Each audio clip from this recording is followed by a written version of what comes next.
రేవంత్ రెడ్డి ఎన్నికల్లో గెలిచారు. సీఎం పదవిని చేపట్టారు. తెలంగాణలో బీఆర్ఎస్ పాలనకు కాంగ్రెస్ పాలనకి స్పష్టమైన తేడాని ప్రజలు చూడడం జరుగుతుంది. కళ్ళెదురుగా ఉన్న మహిళలకు ఉచిత బస్సు ప్రయాణం పథకం కంటే ఆకర్షించేది ఇంకేమీ లేదని అందరూ అభిప్రాయపడుతున్నారు. ప్రమాణ స్వీకారం చేసిన తర్వాత రోజే రేవంత్ రెడ్డి ప్రజా దర్బార్ని ప్రకటించారు. అది కూడా ముఖ్యమంత్రి అధికారిక నివాసమైన ప్రగతి భవన్లోనే. ప్రజాభవన్గా పేరు మార్చి ప్రజలకు యాక్సెస్ని ఇచ్చారు.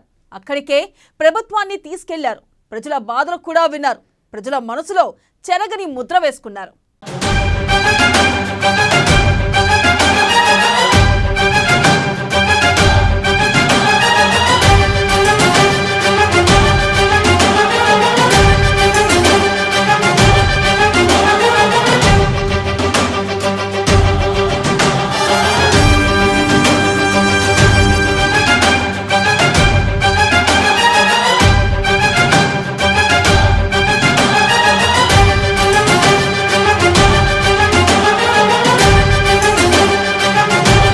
పాలనలో మార్పు చూపిస్తున్న సీఎం రేవంత్. రెండు కారణాలతో పెరిగిన రేవంత్ ఇమేజ్. కేసీఆర్ చేయలేని పనిని చేస్తున్న రేవంత్. ప్రజా దర్బార్తో ప్రజలకు దగ్గరైన సీఎం. తెలంగాణలో అందుబాటులోకి ప్రజా సమస్యలు వినే ప్రభుత్వం. కింది స్థాయిలో పరిష్కారం కాకపోతే సీఎం దగ్గరికే వినతులు. ప్రజాప్రతినిధులకు మార్పు చూపించిన రేవంత్. విపక్ష నేతగా దూకుడు, సీఎంగా సంయమనం.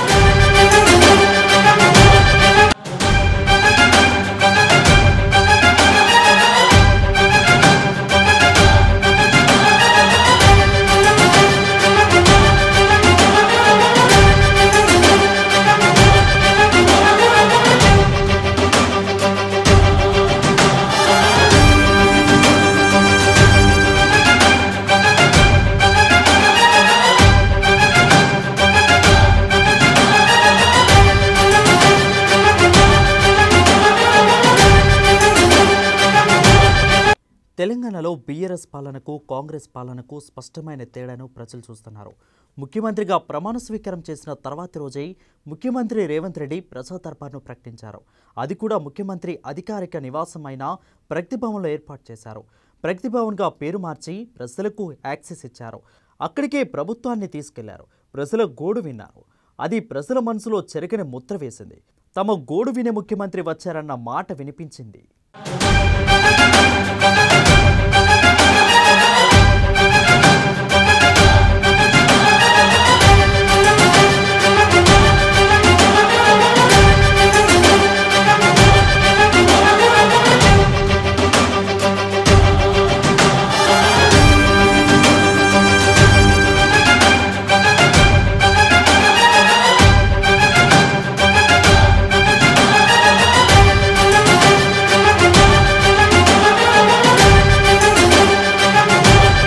గతంలో ప్రజలు సమస్యలు చెప్పుకోవాలంటే కేటీఆర్ ట్విట్టర్ అకౌంట్ ఒక్కటే మార్గం అన్నట్లుగా ఉండేది. కనీసం ఎమ్మెల్యేలకు కేసీఆర్ దగ్గర యాక్సెస్ ఉండేది కాదు. ప్రగతి భవన్లోకి అడుగు పెట్టలేకపోయేవారు. కానీ ఇప్పుడు రేవంత్ రెడ్డి ఆ పరిస్థితిని మార్చేశారు. ప్రజలు దేన్ని అయితే లోపంగా భావించారో వాటిని అందుబాటులోకి తెచ్చింది. అందుకే కాంగ్రెస్ సర్కార్ మొదటి అడుగుల్లోనే ప్రజల్ని మెప్పించిందని అనుకోవచ్చు. కింది స్థాయిలో పరిష్కారం కాకపోతే సీఎం దగ్గరికే వెళ్లాలనుకుంటారు ప్రజలు. రాజకీయ నాయకుడు అంటే ప్రజలు ఎలాంటి అంచనాలు పెట్టుకుంటారో రాజకీయ నేతలకు ఎవరు చెప్పాల్సిన పని లేదు.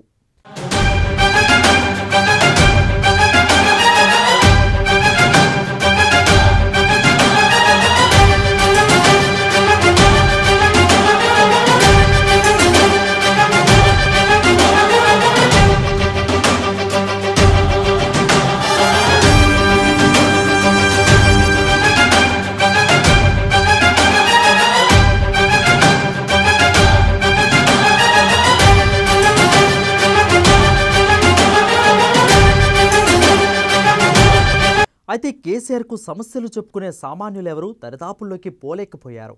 అసలు ప్రజల్ని కలవడమే మానేశారు. దీనిపై ఎన్నికల సమయంలో మీడియా ప్రశ్నిస్తే ముఖ్యమంత్రి అసలు ప్రజల్ని కలవాల్సిన అవసరం ఏముందని కేటీఆర్ సమాధానం చెప్పారు. అంటే ప్రజా సమస్యల పరిష్కారం కోసం అన్ని వ్యవస్థలు పనిచేస్తున్నాయని, సీఎం దగ్గరకు రావాల్సిన పని లేదనేది కేటీఆర్ అభిప్రాయం. ఆ వ్యవస్థలు విఫలమైతేనే సీఎం దగ్గరకు వస్తారు. ఆ లాజిక్ కేటీఆర్ మర్చిపోయారు. కానీ అది ఎంత తప్పో ఇప్పుడు ప్రజావాణి కార్యక్రమానికి తరలివస్తున్న ప్రజల సంఖ్య నిరూపిస్తోంది. ప్రభుత్వం జవాబుదారీగా ఉందని, తమ సమస్యలను పరిష్కరించేందుకు ప్రయత్నిస్తుందని నమ్మకం కలగడంతో ఇప్పుడు ప్రజావాణి క్యూ బేగంపేట నుంచి పంజాగుట్ట వరకు ఉంటుంది. ఎందుకు ఇలాంటి పరిస్థితి అంటే గత 10 ఏళ్లుగా ప్రజలు ఎదుర్కొంటున్న సమస్యను పరిష్కరించే యంత్రాంగమే నిర్వీర్యమైపోయింది. సమస్య వినేవారు, ఫాలోఅప్ చేసేవారు లేరు. ఫలితంగా బాధితుల సంఖ్య పెరిగిపోయింది. రేషన్ కార్డు నుంచి ధరణి వరకు ఎన్నెన్ని సమస్యలతో ప్రజలు వస్తున్నారో చెప్పాల్సిన పని లేదు. ఇక్కడ రేవంత్ రెడ్డి ప్రభుత్వం బీఆర్ఎస్కు తమకు ఉన్న తేడాను చూపించింది. అది ప్రజల్ని మెప్పించేలా ఉంది.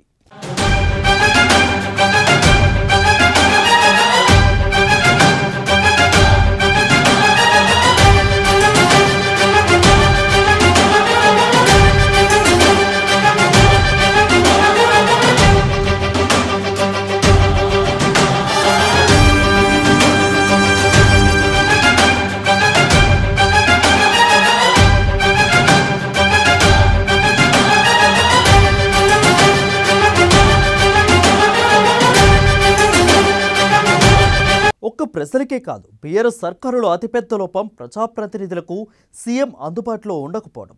రేవంత్ రెడ్డి సీఎంగా బాధ్యతలు చేపట్టిన వారం రోజుల్లో 4 సార్లు ఆయనను కలిశారు. కానీ సీఎంగా ఉన్నప్పుడు 30 సార్లు అపాయింట్మెంట్ కోసం ప్రయత్నం చేసినప్పటికీ కేసీఆర్ను అసలు కలవలేకపోయానని శాసనమండలి ఉపాధ్యాయులు ఎమ్మెల్సీ నర్సారెడ్డి చేసిన వ్యాఖ్యలు ప్రతి ఒక్క ప్రజాప్రతినిధి మనసులో ఉండేవి. అధికార పార్టీ నేతల నోటి నుంచి రాకపోవచ్చు, కానీ వారి మనసులో కూడా అదే ఉంటుంది. సొంత పార్టీ ఎమ్మెల్యేలు, ఎమ్మెల్సీలు కూడా కేసీఆర్ను కలవాలంటే నెలల పాటు ఎదురు చూడాలి. అయినా అవకాశం దక్కుతుందని గ్యారంటీ లేదు. కేసీఆర్కు అవసరం అనుకుంటేనే కలుస్తారు, లేకపోతే లేదు. ఓ రాజులాగా ఆయన ప్రతిభవనంలో ఉంటే గేటు ముందు ప్రజాప్రతినిధులు పడిగాపులు పడాలి. ఛాన్స్ దొరికితే సరే, లేకపోతే లేదు. ఇలాంటి పరిస్థితిలో రేవంత్ రెడ్డి చాలా ప్రత్యేకత చూపిస్తున్నారు. ఆయనను కలవడానికి, సమస్య చెప్పుకోవడానికి భారీ గేట్లు ఉండటం లేదు, మనుషులు కూడా ఉండటం లేదు. సామాన్యులు అయితే ప్రజావానికి వెళ్ళి కలుస్తున్నారు. ఒక ముఖ్యమంత్రి దగ్గరకు ఇంత యాక్సెస్ ఉంటుందని ఎవరు ఊహించలేకపోయారు. కేసీఆర్ ఏది కష్టమని అనిపించారో రేవంత్ రెడ్డి అది సులువు అని చూపించారు.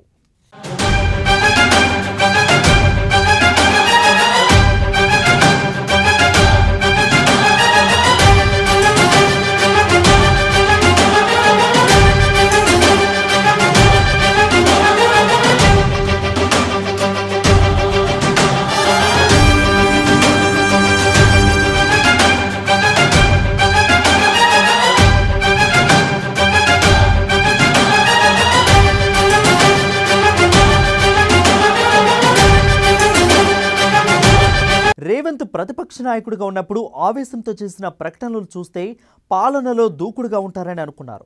కక్ష సాధింపులకు పాల్పడతారని అనుకున్నారు. కానీ రేవంత్ రెడ్డిలో అలాంటి ఆవేశం కనిపించడం లేదు.